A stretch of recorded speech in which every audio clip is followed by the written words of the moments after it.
4 décembre, quatrième conte, et celui-ci s'appelle Béquille. C'est l'histoire d'un roi qui tombe de cheval et qui se brise si gravement les jambes qu'il en perd l'usage. Et il apprend donc à circuler avec des béquilles. Mais il supporte mal son invalidité. Voir autour de lui les gens de sa cour valides, ça le rend malade, ça le rend dingue. Puisque je ne peux pas être semblable aux autres, se dit-il, chacun devra être semblable à moi. Et il fait donc publier dans les villes et dans les villages l'ordre définitif que chacun sans béquille sous peine de mort immédiate. Et du jour au lendemain, le royaume entier est peuplé d'humains invalides. Alors au début, il y a bien quelques provocateurs qui sortent au grand jour sans aucun support. Évidemment, c'est difficile de leur courir après avec des béquilles. Mais tôt ou tard, ils se font tous rattraper et là, le jugement, il est radical, exécution immédiate. Donc, face à ça, personne d'autre n'ose réitérer la provocation.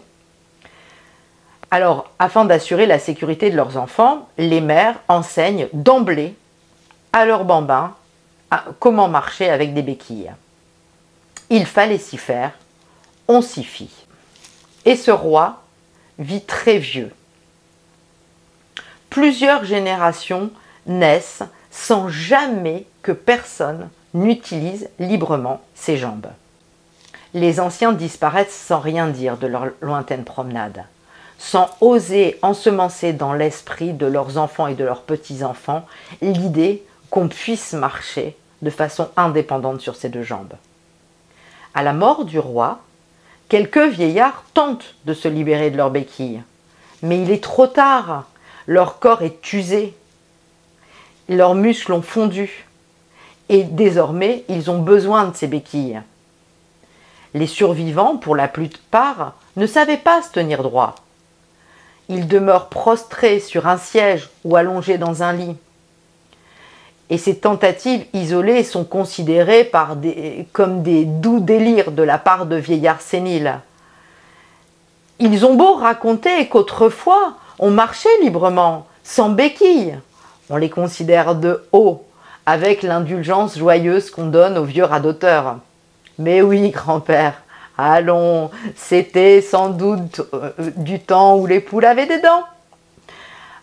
Et un rire dans les yeux, un clin d'œil échangé entre eux, ils hochent la tête en écoutant la vieille voix avant d'aller rire dans leur coin.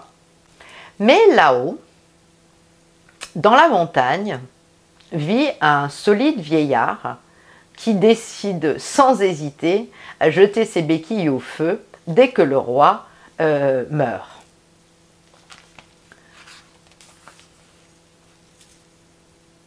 En réalité, depuis des années, il n'avait jamais vraiment utilisé ses béquilles.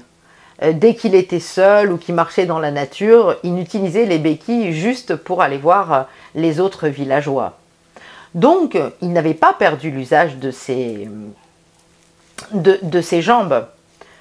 Mais il n'avait pas trop peur de s'attirer les ennuis parce qu'il n'avait pas de femme, pas d'enfant. Il vivait seul, au gré et au plaisir de sa marche. Il n'exposait personne d'autre que lui, et encore très très secrètement. Le lendemain matin, il décide de sortir vaillamment sur la place du village. Il se dresse devant les villageois qui sont médusés et il leur dit « Écoutez-moi, il nous faut retrouver notre liberté de mouvement.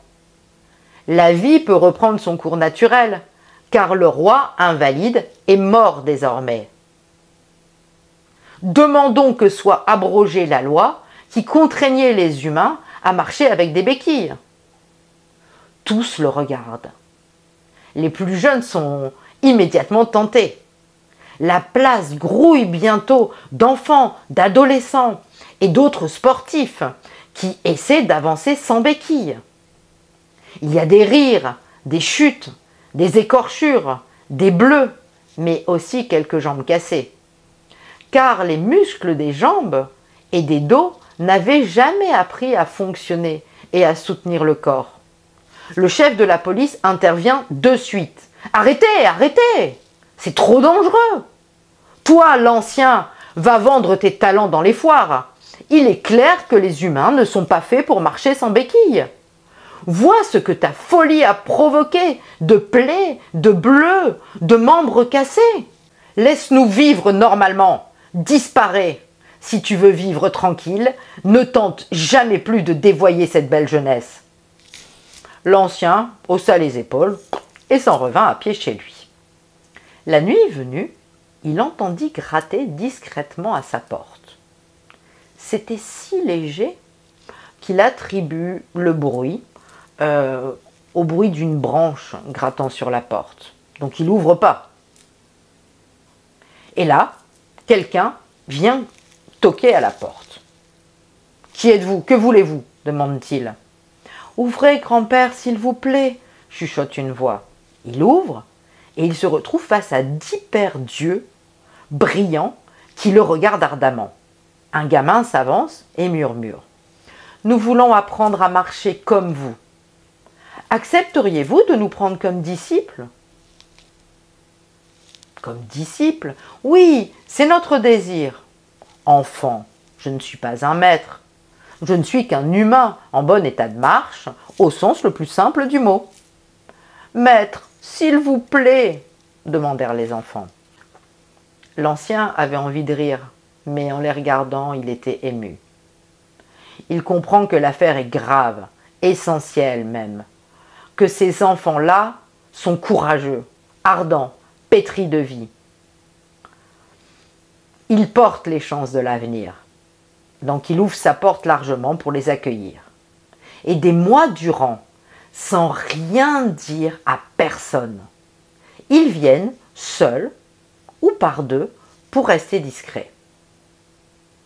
Quand ils sont assez habiles, ils vont à pied ensemble au village. « Regardez !» disent-ils. « Voyez-nous! C'est facile, c'est joyeux, faites donc comme nous !» Une vague de panique envahit les cœurs craintifs. On fronce les sourcils, on les montre du doigt, on s'effraie beaucoup. La police vient à cheval pour faire cesser le scandale. Le vieux est arrêté, traduit en justice, condamné selon l'édit royal, exécuté pour avoir perverti des innocents. Ses disciples se révoltent pour le traitement infligé à leur maître. Ils plaident haut sur la place qu'ils marchaient et son trouvé bien montre à qui le veut combien il est confortable d'avoir des mains libres et des jambes valides. Leur démonstration est jugée fallacieuse. Ils sont arrêtés, jetés en prison.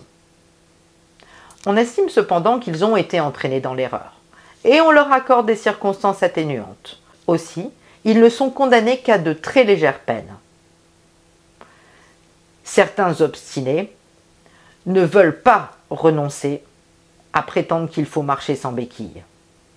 La communauté, inquiète, bousculée dans ses habitudes par cette étrangeté, les rejette prudemment, loin du village, en leur conseillant une carrière dans les foires.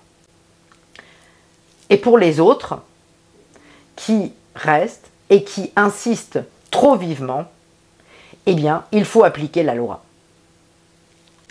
Et alors, ils sont traités sans aucune empathie, comme des fous de village, tenus à distance des enfants et des bonnes familles. Et aujourd'hui encore, on chuchote le soir, à la veillée, à mots couverts, qu'il existe malgré tout, ici et là, dans le monde, de petits groupes qui ne semblent pas fous et qui prétendent marcher seuls sans béquilles. C'est invérifiable.